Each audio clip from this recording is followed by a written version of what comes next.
আজকে তো গুনাহ করতে না চাইলেও গুনাহ অটোমেটিক হয়ে যায়।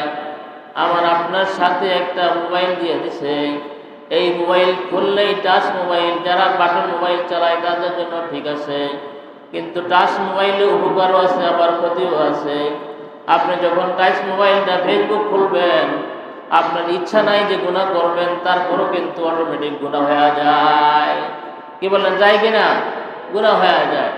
বেগানা বেপর্দা মহিলার ছবি, উলঙ্গ বেপর্দা এই ছবি ফেসবুকে দিয়ে রাখে। এই গুনার থেকে বাঁচার উপায় কি?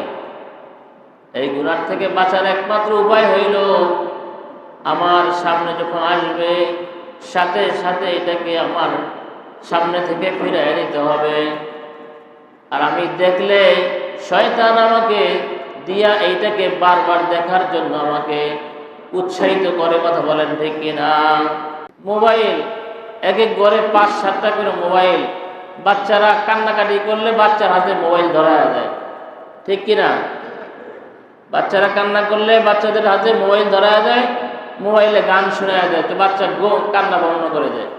অথচ কিতাবে আসছে, তোমার বাচ্চা যদি কান্না করে তো তুমি সূরা ফাতিহা, সূরা ইখলাস, সূরা ফালাক, সূরা নাস পড়তে থাকো, তোমার বাচ্চা আস্তে আস্তে কান্না বন্ধ করে দিয়ে ঘুম আইসা যাবে। তো এখন ঘরে বাচ্চা কান্দে দুধের জন্য। কিসের জন্য? মায়ের বুক থেকে দুধ খাবে, তো মা তো মোবাইল চাইতেছে। মা কি চাইতেছে? মোবাইল দেখতেছে, নাটক দেখতেছে। এখন তো আর টেলিভিশনও লাগে না, মোবাইলে যথেষ্ট, মোবাইলে সব কিছু পাওয়া যায়।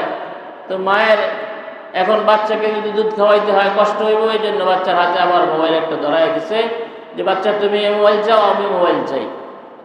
এমন অবস্থা। আল্লাহু আকবার। আল্লাহ তাআলা আমাদের এই গুনাহ থেকে বেঁচে থাকার তৌফিক দান।